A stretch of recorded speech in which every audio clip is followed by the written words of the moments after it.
Cette place des grands hommes, la seule émission qui vous donne l'autorisation de réfléchir à haute voix. Oui, mesdames et messieurs, place des grands hommes, une émission de réflexion qui vous donne cette autorisation-là de réfléchir à haute voix, de venir ici sur ce plateau pour débattre, pour échanger et pour faire connaître à nos téléspectateurs ce que vous pensez vraiment, à ce que vous donnez comme solution aux problèmes qui gangrènent non seulement la RDC et l'Afrique, mais aussi l'humanité. Place des grands hommes, cette émission qui passe sur le Phare Télévision, cette émission que vous aimez, cette émission qui accueille ici des libres penseurs, oui, des gens qui sont libres de penser comme ils le veulent, qui donnent leurs idées, qui peuvent même accepter la mort pour défendre leurs idées. C'est ça, cette émission, place de grands hommes. Si vous aimez réfléchir, si vous avez des idées, si vous avez des solutions par rapport à la marche du monde, ce plateau vous est réservé. Donc, c'est à vous, c'est vous qui êtes notre grand homme. Un grand homme, ce soir, chers amis téléspectateurs, c'est le professeur Emmanuel Kabongo que nous allons accueillir sur ce plateau, mais qui viendra avec sa facette de libre penseur. Le professeur, si nous pouvons vous accueillir déjà sur ce plateau, place à de grands hommes, le professeur Emmanuel Kabongo qui est notre grand homme de la soirée. Bonsoir, bonsoir. Professeur. Si vous vous asseyez. Merci. Place de grands hommes, nous accueillons ce soir le professeur Emmanuel Kabongo. Cher professeur, si vous étiez donné, d'abord dans cette émission, il y a 3 rubriques. Il y a la rubrique de présentation, après la rubrique à des sujets, vous allez tirer au sort. Après, nous allons prendre la rubrique Instant Télé, notre télé qui est là. Vous avez sans doute des anecdotes par rapport à ça. Donc, mais on commence d'entrée des jeux. Si vous étiez donné de vous présenter, comment vous allez vous décrire vous-même? Ben, écoutez, merci d'abord pour l'invitation. Je suis heureux de venir au Phare Télévision, n'est-ce pas? Parce que je suis un grand lecteur du journal Le Phare. Merci. Et j'ai connu l'éditeur, mon grand frère Moboyaï. Personnel. Et j'ai travaillé avec, en tant que journaliste. Et j'étais avec lui dans la gestion du monitoring. Donc, je suis heureux d'être là. Donc, je peux me présenter comme... je suis un enseignant. Je suis aussi chercheur. Et je pense que ma spécialité, c'est le Congo. C'est la population congolaise, c'est les problèmes congolais. Et les problèmes africains. Donc, le Congo, le problème congolais, les problèmes africains. Le problème congolais, d'abord, c'est quoi, les problèmes congolais? Non, il n'y a pas à parler d'un problème congolais. Le Congo existe comme pays et nous en sommes très fiers. Et d'autant plus fiers que tous les pays voisins, le monde entier nous envie. Et je crois que le problème qui se pose aujourd'hui, c'est ce que les Congolais se rendent compte qu'ils ont un grand pays et qu'ils doivent développer de grandes mentalités, donc de grandes capacités de possession et de défense. De possession et à de défense. On va commencer cette émission. Vous allez, cher professeur, vous allez tirer au sort une lettre. Et c'est cette lettre-là qui nous ouvrira notre premier sujet de ce soir. Je vous invite, cher professeur, je peux le faire à partir d'ici? Oui. Ok. Oui. Vous êtes là. Oui. Donc, c'est à votre portée. Ok. Donc, oui, vous choisissez une lettre. C'est la place de grand... C'est à vous d'ouvrir. Oui. De nous faire découvrir ce qui s'y trouve. Place à de grands hommes, cette émission qui donne à nos invités l'autorisation de réfléchir à haute voix. C'est la lettre... Comment vous l'interprétez, vous, cette lettre? C'est la lettre V. Ah, c'est la lettre V, hein? Oui. Merci beaucoup. La lettre V comme vérité, V comme... oui, V comme voisin, cher professeur. Oui. Nous sommes voisins avec le Rwanda. On peut pas déplacer nos deux pays. Nous sommes condamnés à être voisins. Alors, ce voisinage-là, comment nous pouvons le gérer? Vous savez, il ne faut pas réduire les problèmes au niveau du Rwanda. Comment? il faut, quand on parle de voisins, il faut prendre tous les voisins qui entourent la République démocratique du Congo. 9 au total. Oui. Et parce que si vous dites le Rwanda, c'est parce que vous pensez qu'il n'y a que le Rwanda qui nous font la guerre. Il n'y a que le Rwanda qui nous fait la guerre, non? Il y a aussi l'Angola qui ponctionne Notre du pétrole. pétrole. Il y a aussi la Zambie qui de temps en temps entre dans notre pays à Mouliro, partout. Il y a même le Congo-Brazzaville qui coopère avec le Rwanda et qui fait que le Rwanda soit encore plus proche de Kinshasa. C'est ça. Donc, nous devons avoir une pensée globale. C'est-à-dire réfléchir en termes de 9 frontières avec 9 pays qui ont des besoins qu'ils veulent les résoudre en entrant chez nous. C'est ça, il faut... C'est nous le pays solution. Non, le mot solution, je ne sais pas, mais les gens ont des problèmes et veulent entrer chez nous pour prendre tout ce qu'ils veulent. Pour les résoudre. Des matières premières, des ressources, tout ça. Et nous devons penser à notre souveraineté. Parce que la souveraineté d'un pays s'est définie en termes de frontières. C'est-à-dire les frontières d'un pays des frontières qui sont poreuses signifie que le pays-là a perdu sa souveraineté. Donc il faut toujours penser en ces termes-là. Un pays est souverain quand ses frontières sont intangibles, intouchables, indéplaçables. Indéplaçable. Alors, quand vous avez un pays comme le nôtre, un grand pays au cœur de l'Afrique, habité par 100 millions de personnes, sur un espace très grand, c'est-à-dire Un sous-continent. Un pays qui présente tout ce qu'on peut appeler les facteurs de puissance. Parce que les facteurs de puissance, traditionnellement, entre autres, se définissent par l'immensité du territoire, la population, et les ressources. Et tous les pays qui dirigent le monde aujourd'hui répondent à cette définition-là.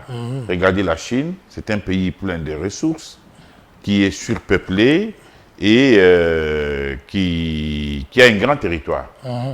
Regardez les États-Unis d'Amérique, regardez la Russie, le Brésil. Donc tous les pays répondent à cette définition-là, à cette triptyque.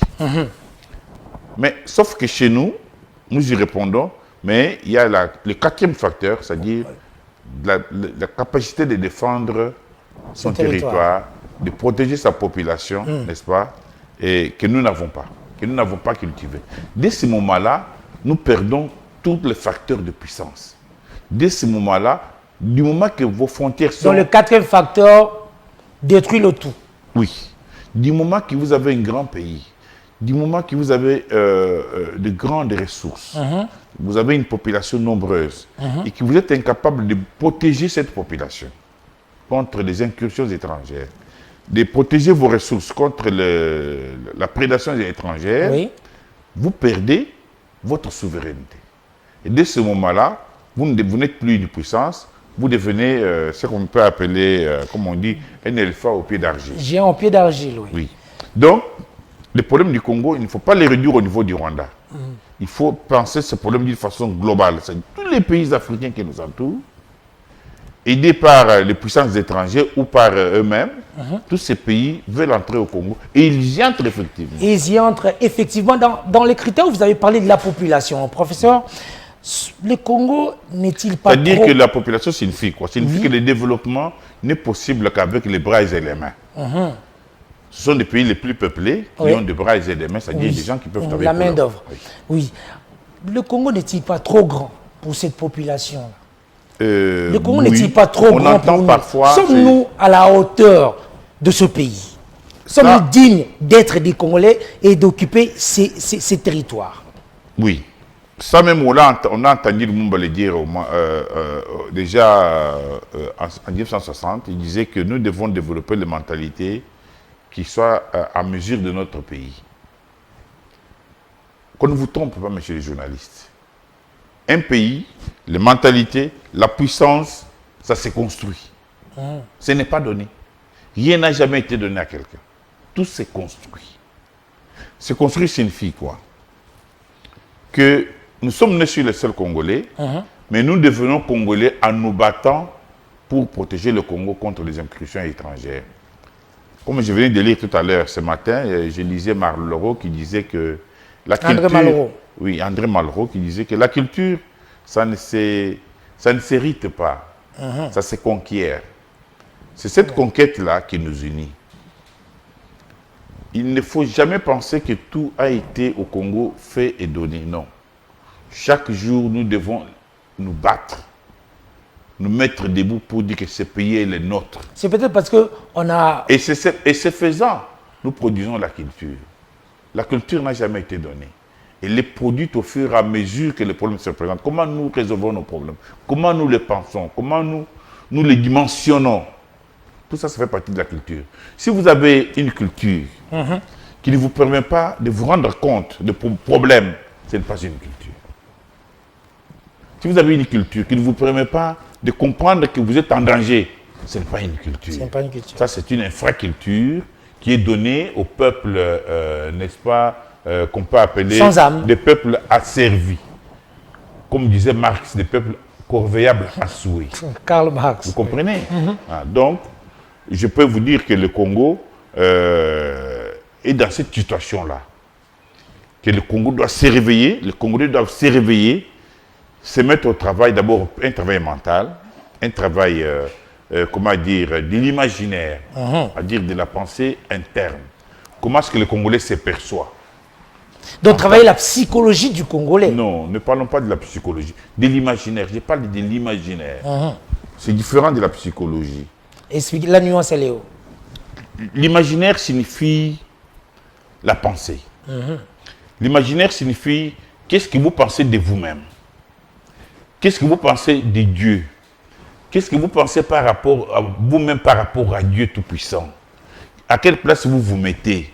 N'est-ce pas? C'est comme Kagame qui, déjà au Rwanda, on enseigne aux enfants qu'à l'est du Congo, qu'un Rwandais vaut plus qu'un Congolais. Voilà l'imaginaire. Et ils vont le symboliser, ils vont mettre des symboliques pour ça, c'est-à-dire trouver des Congolais qu'on abrutit, qu'on tape, qu'on chasse. Ils vont les symboliser, ils vont les symboliser. Donc nous disons qu'au Congo, nous avons, comme je l'ai dit tout à l'heure, un pays, ça s'est construit. Au jour le jour. Ne pensez pas que, puisque nous avons des richesses, mais regardez, monsieur les journalistes, nous avons toutes ces richesses-là, minérales, halieutiques. Oui. Mais pourquoi est-ce que nous sommes le peuple le plus pauvre au monde? Nous sommes les plus pauvres au monde. Là, malmenés par des étrangers. La faute incombe à nos dirigeants? Oui. La faute incombe à nos dirigeants? Vous dites non. À la classe dirigeante de ce pays? Mais non, pas du tout. Les dirigeants eux-mêmes là, émanent de nous-mêmes. Comme on dit un peu maintenant, les dirigeants, qu'est-ce qu'ils méritent? Voilà. Donc, il y a un problème. Et c'est ça le rôle des élites, le rôle de se mettre ensemble avec le peuple pour créer des réponses, pour produire des réponses idoines à leurs problèmes. Et pour produire ces réponses, il faut créer une identité. L'identité signifie quoi? L'identité signifie que nous avons la capacité d'apercevoir de façon commune et de la même manière les problèmes qui se posent à nous. Et que nous sommes capables, en nous mettant ensemble, de trouver des solutions idoines pour résoudre ces problèmes. Dans ce côté-là, le Congo n'est pas une nation. Si on n'arrive pas, si jusque-là, on n'est toujours pas arrivé à ce stade-là, donc on ne peut pas se définir comme étant une nation. Je n'ai pas donné des réponses, comment dire, trop affirmatives. Mais la nation, comme on a dit tout à l'heure, il faut répondre à la capacité de se protéger, que nous n'avons pas, qui est très faible. Et cette capacité-là, puisqu'elle est faible, ça signifie que nous sommes un pays que des gens, comme on l'a vu, des gens peuvent entrer ici, nous faire fuir. Et puis nous partons, nous laissons nos maisons, nous laissons nos femmes, nous laissons nos enfants en esclavage. Et même les chefs coutumiers partent. Mes enfants, ils sont les premiers à vendre des parcelles de terrain à des étrangers. Ce sont des chefs coutumiers. Donc, il faut prendre ce problème avec tous les sérieux qu'il faut. Qu'une nation, ça se construit au jour le jour. Qu'il n'y a pas de nation donnée, qu'il n'y a pas de peuple. Non, tout se construit. Pour devenir Congolais, c'est une construction. C'est-à-dire, nous devons accepter un certain nombre de, n'est-ce pas, des choses, par exemple, que cette terre nous appartient, que nous en sommes responsables, et que cela infère des responsabilités. et des devoirs. Mais on le dit dans l'hymne national, nous préparons ton soleil, nous assurons ta grandeur. C'est ça. Donc, être Congolais n'est pas une donnée. Être Congolais, c'est une responsabilité que nous devons prendre. Donc, on cette doit, responsabilité, même à l'école primaire, on doit maintenant enseigner à l'enfant l'amour du Congo. Oui. On doit bannir pas l'histoire de seulement- Napoléon. vous savez, parfois, On l'amour doit du plus Congo- enseigner les Msiri, les Ndingakuvu que les Voilà. Napoléon, les Robespierre Voilà, et vous les connaissez Charlemagne. l'histoire, mon fils. Donc, il faut, au Congo, nous puissions connaître notre propre histoire. Parce que c'est l'histoire qui est les ciments. C'est quand nous étudions l'histoire du Congo, là, que nous découvrons que nous tous ici, nous sommes venus, nous avons une même origine.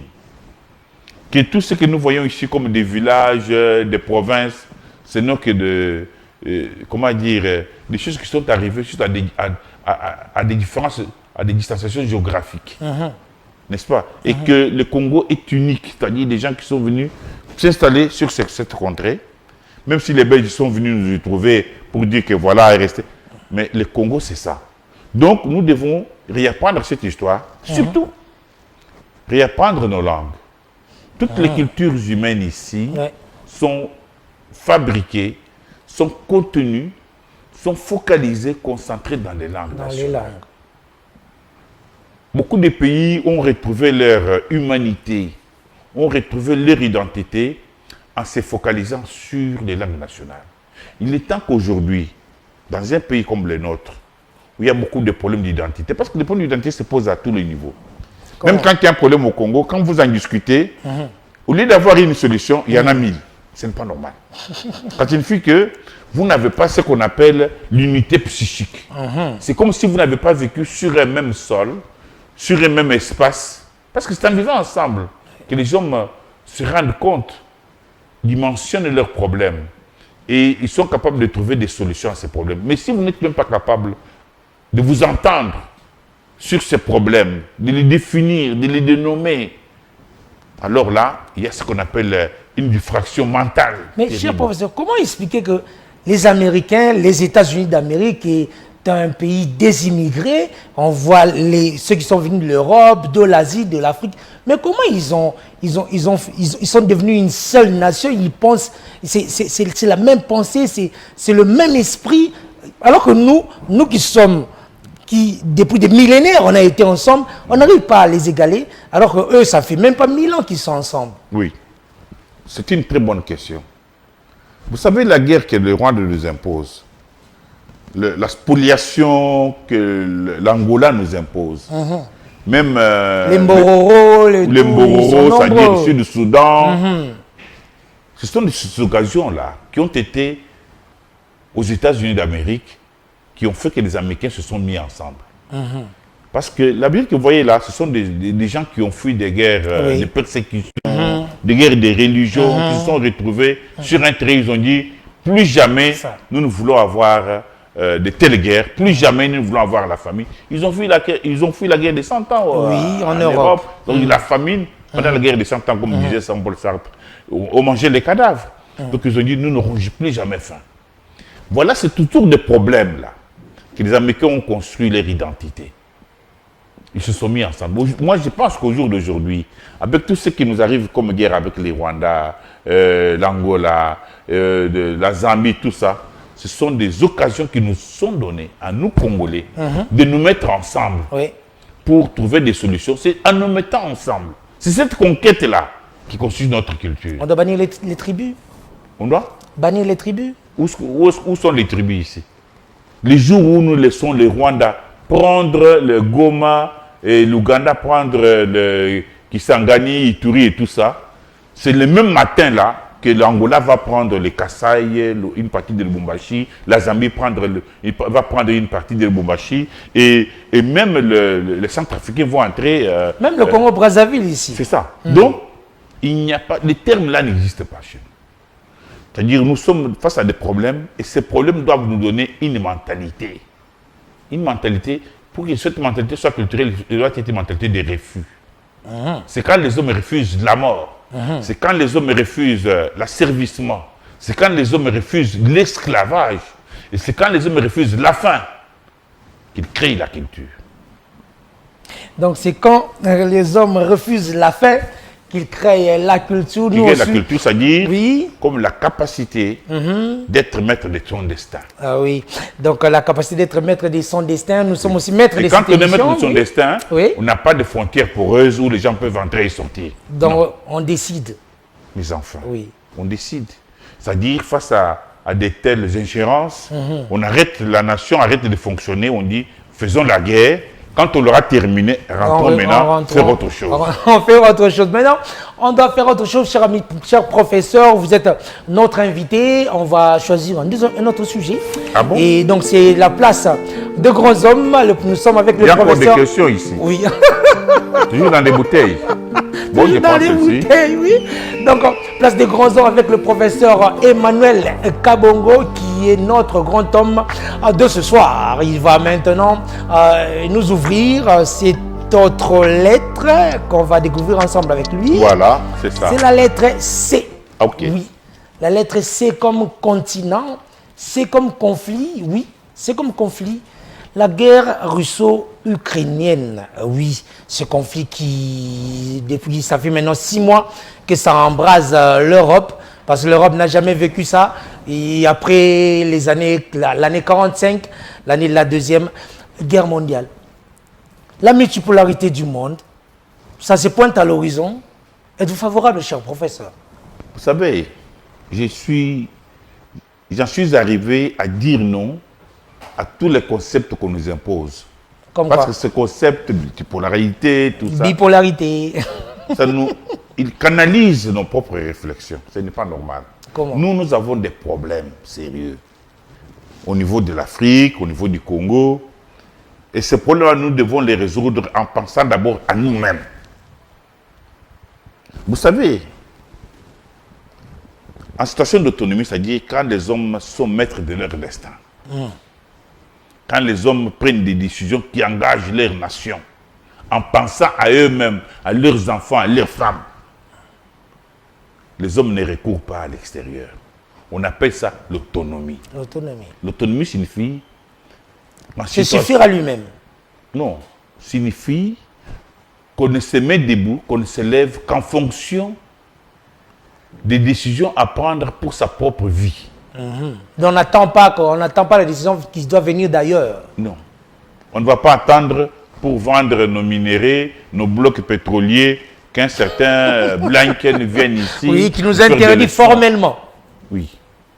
Pourquoi est-ce qu'ils viennent au nom de... C'est parce qu'ils viennent du là parce réchauffement qu'ils se climatique. disent que si nous n'acceptons pas, ils vont nous faire la guerre. Donc, quand vous parlez de la guerre russo-ukrainienne, je voudrais rappeler aux Africains que depuis nos rapports dans les temps modernes, le rapport de l'Afrique avec l'Occident, l'Occident a toujours pris l'Afrique comme une simple réserve de matières premières, des eaux et forêts. L'Occident, à tout moment, quand l'Occident a besoin des hommes pour travailler, ils ont fait ici 4 siècles de tête négrière pour prendre les captifs africains, c'est-à-dire l'homme africain réduit en esclavage, ramené dans tous les continents pour aller travailler, pour nourrir l'Europe. Et c'est d'ailleurs cette traite négrière qui a fait que l'Occident s'est enrichi, a fait une plus-value et a créé ce qu'on appelle la pré-industrialisation, qui a été renforcée plus tard par la colonisation. Donc au jour d'aujourd'hui, quand j'entends des gens dire multipolarité, polarité, je dis, vous blaguez.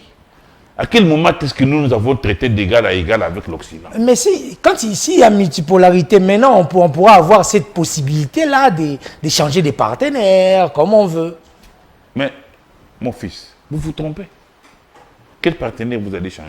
Peut-être pas on ne prend pas les États-Unis, on peut prendre peut-être la Chine, on peut prendre la Russie, on peut aussi peut-être prendre même peut-être le Brésil qui est en train aussi, ou bien l'Inde qui veut monter. Les Chinois sont ici. Ces Chinois sont au Congo, chantés d'exploiter des matières premières partout ici. Les Américains sont là, les Russes, tout le monde est ici. Donc nous sommes déjà dans la multipolarité. Mes enfants, nous sommes dans la surexploitation. Donc, les problèmes fondamentaux que nous, Africains et nous, Congolais, devons retenir est que il n'y a pas de développement sans sécurité. Il n'y a pas de développement sans sécurité. Et regardez l'Afrique. Toute l'Afrique est aujourd'hui insécurisée. Les grands pays comme le Nigeria, qui est plus grand que le Congo, parce qu'il y a beaucoup plus de population, il a son produit intérieur brut est très supérieur au Congo, parce que c'est déjà 650-700 milliards de dollars. Mais ces pays-là, qui est le plus peuplé d'Afrique, est malmené par des sectes mystiques qui ont des moyens colossaux. Et ces moyens, ça vient d'où? C'est l'Occident. Si on comprend bien, le tableau nigérian, c'est semblable à celui du Congo. Même des petits groupes maintenant qui apparaissent ici et là. Le tableau nigérien n'est pas le seul. Il y a le Mali. Regarde même le Cameroun. Tous ces pays africains aujourd'hui. La zone des 3 frontières, Mali, Cameroun et Niger. Tous ces pays africains subissent aujourd'hui des pressions d'éclatement. Ce que vous appelez balkanisation là, ce n'est pas seulement au Congo. Ce n'est pas seulement au Congo. Donc, tous ces pouvoirs-là viennent d'où? C'est l'Occident. Il y a quelques années, l'Occident pouvait encore dire, voilà, pour faire la guerre en Afrique, nous allons à l'ONU, on va parler avec le Conseil de sécurité. Mais la guerre qui est venue en Ukraine, là, ça a démontré que maintenant, l'Occident, en commençant par la Russie, se passera désormais de l'aval du Conseil de sécurité et de l'ONU. C'est-à-dire chaque pays occidental qui aura besoin d'une matière première qui se trouve au Congo, il va y entrer et viendra ici nous frapper parce que nous n'avons pas la capacité de défense. Et je suis surpris. Il y a à peine une semaine, je suis allé on m'a invité à une conférence de haut niveau, au niveau du ministère de l'Environnement, pour parler de COP 21, COP 22, COP 27. Je leur ai dit, ne blaguons pas. Ces gens-là n'ont jamais payé en Afrique. En Afrique, ils prennent tout ce qu'ils veulent. L'histoire nous démontre que quand ils ont eu besoin de la main-d'œuvre, ils sont venus prendre les Africains, qu'ils ont amenés dans des conditions les pires du monde. Quand ils ont eu des ressources, ils ont fait de la colonisation. Maintenant, là, qu'ils ont besoin que nous gardions nos sols, nous gardions nos tourbières et tout ça, ils ne vont pas nous donner de l'argent. Ils vont nous obliger à garder ces histoires-là pour eux, parce qu'eux ne vont pas arrêter à produire des gaz à effet de serre. À polluer le monde. Aucun pays occidental n'a pris une décision, ne s'y est maintenu pour diminuer la production de gaz à effet de serre. Au contraire, ils ont repris, au jour d'aujourd'hui, ils ont repris, comme l'Allemagne, avec le charbon. Donc ils ont repris les énergies fossiles pour produire encore plus de gaz. Comme ils ne peuvent pas arrêter, c'est eux, ils vont nous arrêter, nous, que nous ne puissions pas nous développer. C'est ainsi que tu as vu, ils sont venus ici nous faire des leçons pour dire, voilà, si vous vendez des blocs pétroliers, des blocs miniers, ils appellent ça des bombes écologiques, des bombes climatiques. C'est comme ça qu'ils les définissent. Pour nous culpabiliser. Donc, il se pose un problème aujourd'hui, c'est un problème de sécurité. Nous devons être, nous, Africains, capables de nous protéger nous-mêmes contre ces monstres froids qui sont les Occidentaux. Il y a Emmanuel Macron qui nous accuse d'être des hypocrites, de voir le mal russe. Pourquoi est-ce que dans une discussion sur le Congo et l'Afrique, Macron vient entrer dans cette discussion? Qu'est-ce qu'il a à faire ici? Notre problème, nous les connaissons. Il veut que nous puissions nous faire alliance avec l'Europe pour bloquer la Russie. Il faut devenir afrocentriste. Afrocentricité, c'est-à-dire nous mettre nous-mêmes comme priorité. Il faut être afrocentrique, c'est-à-dire être nous-mêmes notre propre priorité. Notre priorité aujourd'hui, c'est c'est-à-dire nous avons une incapacité à nous défendre. Vous comprenez? Et cette incapacité n'est pas seulement le Congo ici. Le Rwandais qui fait la guerre contre le Congo, là, ne fait pas seulement la guerre contre le Congo pour voler les minéraux, comme vous le dites, non. Ils volent les minéraux, c'est une prime. Mais c'est pour empêcher l'Afrique tout entière de se développer. Oui, de s'occuper de son développement. C'est pour empêcher. Donc un véritable traître, Kagame. Traître, je ne sais pas, mais il est instrumentalisé par l'Occident. Et puis il ne parle pas comme on disait, c'est un bon nègre. Oui, à l'époque de l'esclavage, comme on les définissait. Nègre de palais. Et puis il ne parlait pas seulement de Kagame. Je dis, il faut toujours Kagame et Museveni. Il faut les associer. C'est un tandem, au fait. Mais enfin, c'est Museveni qui est le chef de Kagame. Oui. Kagame exécute. C'est lui qui l'a amené. Museveni fait semblant. Mais ce sont ces gens-là. Mais ce qu'ils font, c'est tout à fait naturel. Parce que, vous savez, Le pouvoir ici, s'il pouvait être donné à n'importe qui, il souhaiterait être, n'est-ce pas, un dictateur. Mais c'est à vous, le peuple, de développer les capacités de défense. Je pense qu'aujourd'hui au Congo, et aussi bien en Afrique, la défense, la capacité de se défendre, de se protéger, devient une nécessité absolue. Absolument. Quoi? Créer une armée africaine? Écoutez, une armée commune? C'est à ce niveau-là que nous devons arriver. Parce que, comme je te l'ai dit, mon ami, aucun pays africain, même la puissante Afrique du Sud, même le puissant Nigeria, je te l'ai dit tout à l'heure, oui. Le Nigeria est malmené par une secte qu'on appelle Boko Haram. Boko Haram. Avec qui a même moyens, des tanks. Oui. Une secte qui a même des tanks. Voilà. Qui a des chars de combat. Oui, c'est ça. Donc, ça signifie que la seule façon pour nous, Africains, de nous en sortir, c'est de créer une masse géostratégique puissante qu'on appelle les États-Unis d'Afrique noire.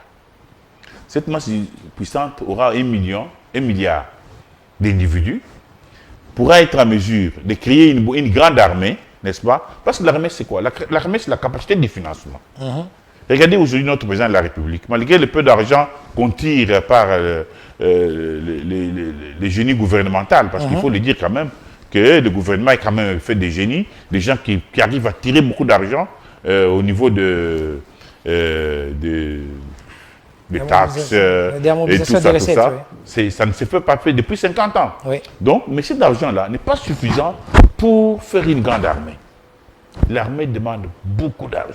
Mais celui qui est venu avec comme l'argent, comme oui. nous ne pouvons pas le faire seul, il faudra trouver le moyen de nous mettre ensemble au niveau panafricain, c'est-à-dire au niveau de l'Union africaine, où on crée une force de défense, où chaque pays africain donnera de l'argent pour qu'on puisse acquérir des avions de protection. La défense actuellement, si on ne maîtrise pas son espace atmosphérique, ça ne sert à rien. Cher donc, professeur, c'est important. Cher professeur, Mon ami. Il suffit seulement de concevoir cette idée-là. Vous n'aurez même pas le temps de l'exprimer parce que l'Occident va vous réduire au silence. Ils l'ont fait à Kadhafi, ils l'ont fait à Kadhafi, ils l'ont fait à Lumumba, à Sankara, à Nika Cabral, ils sont nombreux, ceux qui sont tombés. Pour seulement avoir eu cette idée-là. Nous connaissons le modus operandi de l'Occident. Au début, ils pouvaient nous mentir, raconter des bêtises. Maintenant, nous connaissons le modus operandi. Et la sécurité est indispensable. Il n'y a pas de développement sans sécurité. Regardez, c'est notre pays ici. Les gens disent, voilà, au Congo, nous avons faim. Et je suis surpris que dans un pays qui a un problème de guerre terrible, chaque matin, c'est des gens qui se réveillent avec des grèves. Nous n'allons pas rentrer à l'école. Les professeurs d'université par là, les enseignants par ici. Je trouve ça tout à fait, ça démontre qu'il n'y a pas une culture. Que nous ne sommes que des gens, des petits colonisés belges, que les Belges ont laissés ici, qui ne vivent que pour leur confort individuel. Les gens se battent pour chercher des salaires par ici. Mais quand les Rwandais vont entrer prendre Goma, on n'aura plus de salaire. Ils vont prendre Goma, ils vont prendre Beni Butembo, tout ça, on va faire comment? Donc c'est cette mentalité-là, des sacrifices, qu'il faut essayer d'élever, de cultiver chez les Congolais, de comprendre que la nation, c'est une histoire sacrée. La terre ici est sacrée. Parce que la terre ici, dès qu'on vous l'enlève aux pieds ici, vous n'avez plus de patrie. Vous devenez apatride. Apatride. Vous allez dans la rue, vous n'avez pas comment ça, une pièce d'identité. Oui. Donc, il faut que c'est le travail qui doit être fait. Le président Tshisekedi a créé des agences de ceci, mais quand on se rend compte sur le terrain de la réaction... il n'y a aucun effet. Oui, on se dit, est-ce qu'on a placé des gens là parce que ce sont des camarades ou des amis, ou est-ce qu'ils ont des compétences réelles? C'est curieux quand même. Donc je pense que c'est un problème très sérieux qu'il faut prendre. Et en même temps, les décisions qui doivent être prises par le gouvernement, c'est-à-dire, comme ils le font maintenant, il faut acheter des armes. Il faut que beaucoup de Congolais... Parce que l'armée que vous voyez là, mon fils, oui, c'est le niveau le plus élevé de la conscience nationale. Dans beaucoup de pays, dès que le pays est attaqué, tout le monde arrête tout le travail et va se mettre au service de l'armée. On ne communique pas assez. Les spots pour s'enrôler dans l'armée, ce sont des spots mal montés, des spots qui n'attirent pas. Ce n'est pas ça. C'est-à-dire qu'il faut créer vraiment chez le Congolais, n'est-ce pas, la mentalité des propriétaires. Les Congolais que tu vois ici, c'est pourquoi les Congolais est un peuple pauvre. Il n'a pas le sentiment que le Congo lui appartient. Parce que si le Congo, si le Congo ici lui appartenait, il ferait par tous les moyens pour en vivre heureux. Vous voyez, les capacités que nous avons ici dans la défense, dans la culture, c'est une incapacité qui se donne à voir sur notre incapacité à profiter du Congo. Regardez, moi je te donne toujours des exemples très simples. Des gens qui s'enrichissent ici, les Indiens, les Chinois, tu crois qu'ils ont de l'argent? Non, ils se mettent ensemble. Vous savez, ils se mettent ensemble parce qu'on ne peut pas faire les affaires de façon individuelle. Les affaires, c'est une confiance collective. Les gens se mettent ensemble, ils mettent ensemble leurs ressources financières, leur carnet d'adresses, et ça signifie l'identité. Et le business tourne entre eux. Et ça s'appelle l'identité. Ça s'appelle l'identité. C'est-à-dire la capacité de fonctionner ensemble. Comme disait mon César Mosson, on dit, les gens se battent ensemble. Les gens mangent ensemble. Les gens vivent ensemble. Ils se font confiance, se respectent. Ils respectent leurs femmes, les femmes des voisins. Ils respectent les femmes des amis. Ils respectent les enfants des amis. Parce que dans ces pays-là, si vous n'êtes pas capable de vous faire confiance, vous n'allez pas faire des affaires ensemble. Parce que vous n'êtes pas capable d'agglomérer les moyens. Oui. Et vous n'êtes pas capable d'éduquer bien vos femmes et vos enfants. Parce que chaque individu, là, quand il voit la femme d'un ami, il dit non, c'est une pute. Je vais prendre. Il voit l'enfant d'un ami, il est professeur d'université comme moi, il voit l'enfant à l'école, il croit que non, cette fille-là peut être ma copine. Ça signifie que c'est une dégringolade terrible. Et quand vous avez des problèmes culturels, mon fils, tout ce qui vous reste, c'est de disparaître. De disparaître. Et je vous le dis. Nous ne voulons pas que cette émission puisse aussi disparaître. C'est pour ça qu'on doit apprendre le troisième sujet, professeur. Ah bon, il y a un troisième sujet. Il y a un troisième sujet. Je vous rappelle que nous sommes en place à des grands hommes. Nous sommes avec... Je ne suis pas un grand homme, mais mon pays m'intéresse. Vous n'avez pas vécu ailleurs, mais mon pays m'intéresse. Je vais avoir ma nationalité, je vais avoir mon identité congolaise. Je vais parler en lingala, parler en tchoulouba, en kikongo, en swahili. Vos pensées font de vous un grand homme. Voilà. Oui. C'est la lettre N, oui. Bon. La lettre N, N comme nationalisme, N comme nation, N comme nègre, oui. Nègre noir, nègre, c'est aussi l'Afrique. Vous imaginez que nous sommes en guerre. Il y a des gens qui vous disent que non, l'état des sièges, il faut l'enlever, mais pour remplacer par quoi? Pas de solutions alternatives? Non, il n'y en a pas. C'est une solution limite. Si nous voulons changer, c'est-à-dire à ce moment-là, il faut vraiment mettre 1 million de gens sur Goma là-bas, chercher tous les Rwandais, entrer même au Rwanda. Donc, je crois qu'il y a un problème, c'est-à-dire qu'il y a trop d'assoiffés d'argent, il y a trop de corrompus, il y a des gens qui ont perdu toute moralité collective. Je te l'ai dit, mon fils. Alors, nous parlons de l'Afrique, nous sommes en 1985 à la conférence de Berlin, nous n'étions pas l'Afrique, bon, nous étions des petits royaumes, et on nous a rassemblés comme Léopold II, comme notre identité qui elle est un peu particulière. Nous étions les jardins de Léopold II. C'est peut-être pour ça que... Vous savez, quand Léopold II est venu ici, on avait déjà des difficultés parce que les royaumes dont vous parlez là, les empires dont vous parlez là, avaient déjà été détruits par la traite négrière. On ne le dit pas suffisamment. La facilité qu'a trouvé la colonisation pour nous emmerder, nous prendre comme des esclaves, nous faire des travaux forcés, est due au fait que 4 siècles avant la colonisation, nous avons connu la traite négrière qui a totalement détruit les empires, qui a détruit le royaume, qui a détruit... Quand on parle d'un empire ou des royaumes, ça signifie quoi? Ça signifie que les gens se sont détribalisés. Il n'y a plus de villages. Parce que c'est ça ce qu'il faut expliquer aux gens. C'était des nations presque. C'est des nations. L'empire est national. C'est-à-dire qu'il n'y a plus de petites langues, il n'y a plus de tribus, il n'y a plus de villages. C'est devenu maintenant une entité urbaine. Il y a une économie, une monnaie. Mais bien sûr. Une économie, une monnaie, surtout des mentalités détribalisées. Mais quand la traite entre, parce que jusqu'à ce jour, les enfants congolais n'ont pas appris ce qu'on appelle vraiment la traite. Mais nous, au Congo, c'est pire parce que nous avons connu les 4 traites. Oui, avec les Arabes surtout. Non, les pas typotifs surtout les Arabes. Pourquoi surtout les Arabes? La traite transatlantique qui est partie du Congo central, qui a tourné partout.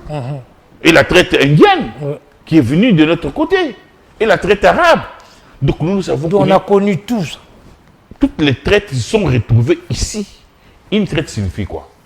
Ça signifie que l'homme est devenu un animal qu'on chasse. Que l'homme, la femme et l'enfant sont devenus des animaux qu'on chasse avec des fouets et avec des armes à la main. Le code noir. Non, ne parlons pas de code noir. Le code noir était un instrument juridique qui a été fait par Louis XIV pour dire que l'esclave que vous avez là est un meuble. C'est-à-dire il est interchangeable. Voilà. C'est comme votre chien, votre télévision. Il est interchangeable. C'est-à-dire, vous pouvez le vendre, vous pouvez le tuer. Il n'a pas d'identité. Il n'est personne. Vous comprenez? C'est ça le code noir. Mais la traite elle-même, quand elle s'exécute, c'est des gens qui viennent avec des armes, vous n'en avez pas, qui voient votre femme en train d'aller au marché, qui le poursuivent, l'arrêtent et puis la prennent, l'amènent sur un bateau. Qui poursuivent son mari, qui poursuivent vos enfants. Qu'est-ce qui va arriver? La peur va s'installer dans les sociétés africaines. Les gens ont peur. Et puis, et la main-d'œuvre est partie. Non, comme les Blancs sont malins, comme les Blancs sont malins et que les gens se cachent dans des marécages, qu'est-ce qu'ils vont faire? Ils vont commencer à dire, on t'arrête toi. On dit maintenant, toi tu nous montres d'autres personnes. Si tu nous montres d'autres personnes, on te relâche. C'est ainsi que les Blancs eux-mêmes là ont inventé la théorie pour dire que non, les Noirs ont participé, n'est-ce pas, à la traite négrière. Non, c'est faux. Oui, parce que les Blancs étaient vraiment très peu nombreux. Il avait des armes, c'est faux. Mais quand toi là, on t'arrête, on prend ta femme et tes enfants, on te dit, on t'amène. C'est une dizaine de personnes qui arrêtent des milliers de gens. Mais ils ont des armes à feu qu'ils ont volées chez les Chinois. Ils ont développé des armes poudre à canon. Oui. Que nous n'avons pas. Ils ont des bateaux qu'on appelle la caravelle, que nous on n'a pas. Vous comprenez? C'est ainsi que dans tout ce que vous voyez là, comme le dit Cheikh Anta Diop, c'est notre déficience technoscientifique. Tu as compris? Qui a rendu tout ça possible.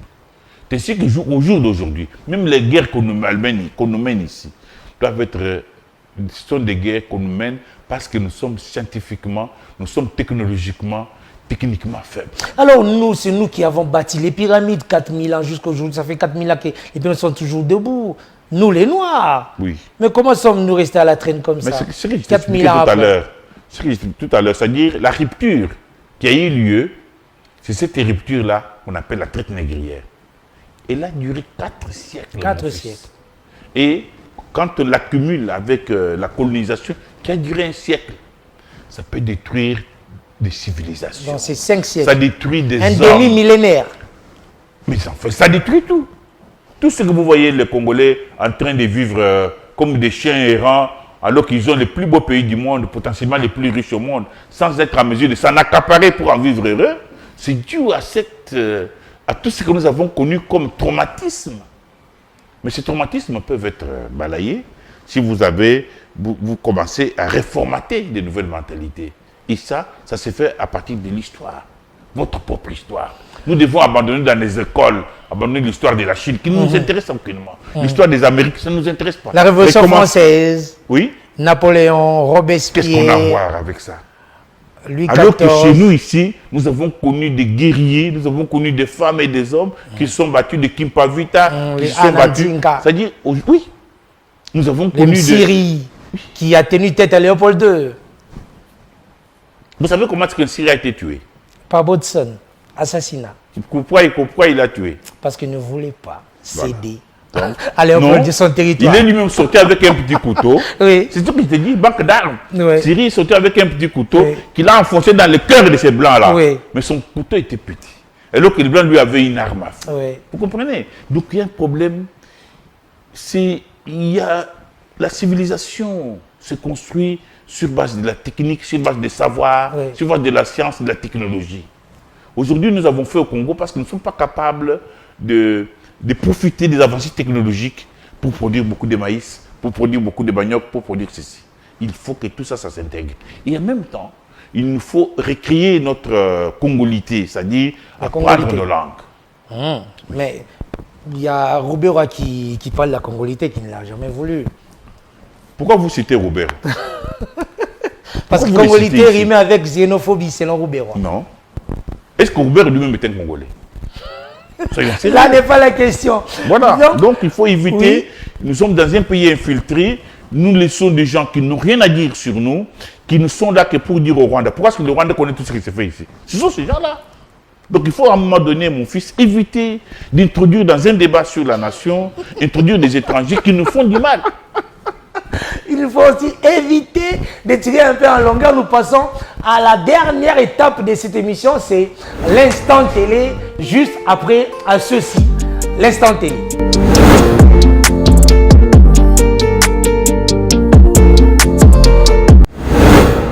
L'instant télé, c'est la dernière rubrique de cette émission. Monsieur le professeur vous invite à venir me rejoindre ici, autour de cette télé. Vous pouvez zapper un peu, c'est ici. Non, allez-y. Non, je vous invite à zapper comme le font tous nos invités. Comme ça? Oui. Ça vous dit quoi, cette télé? Vous posez votre main. Écoutez, vous savez, moi, mon intérêt, moi je suis professeur de journalisme. Oui.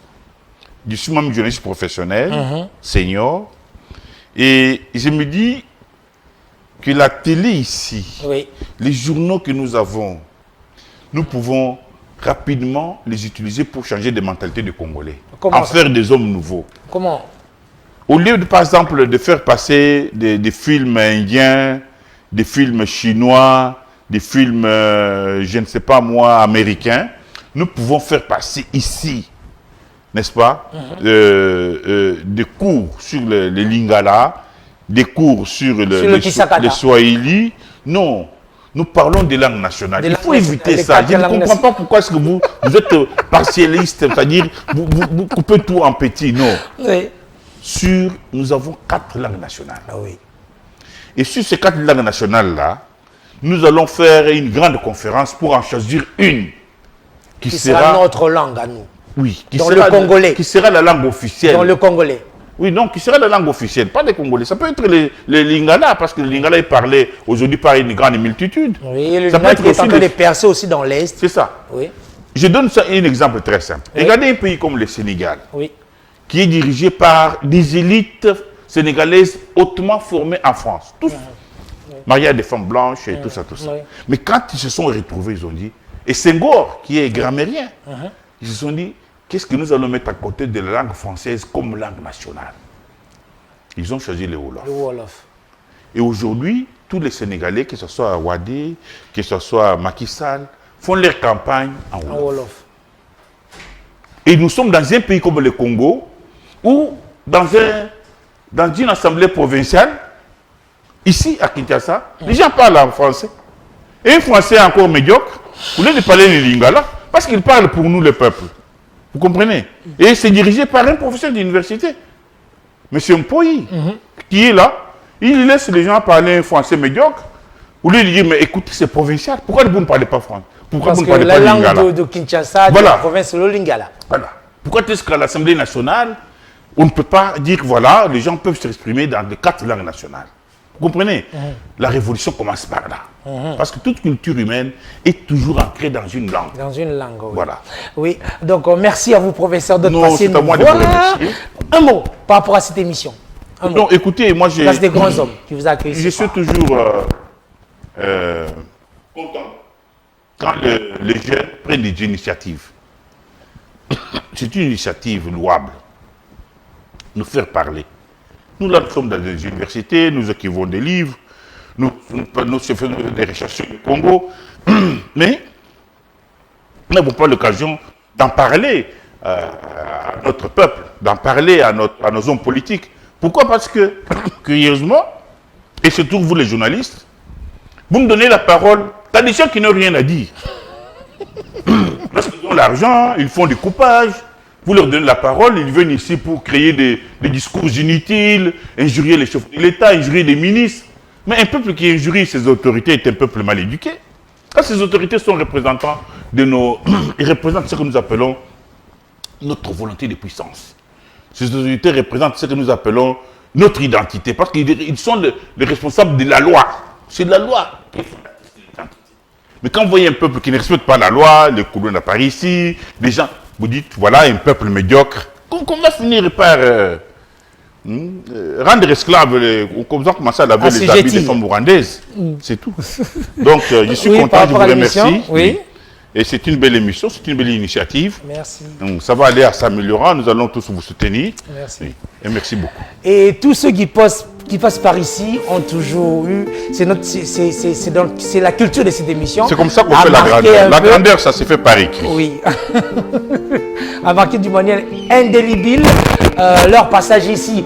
Nous étions avec le professeur Emmanuel et Kabongo dans cette place à de grands hommes. Merci à toute la grande équipe qui nous a accompagnés ce soir. Vous avez aussi encore l'occasion, à part de suivre cette émission à la télé, vous pouvez aussi la suivre à travers nos réseaux sociaux, YouTube, le Phare TV, YouTube, Instagram, donc page Facebook. Donc nous sommes dans toutes ces plateformes. Donc merci à vous tous que vous avez suivis. Merci à vous, professeur. Merci beaucoup. Oui, en tout cas, merci à la grande équipe technique.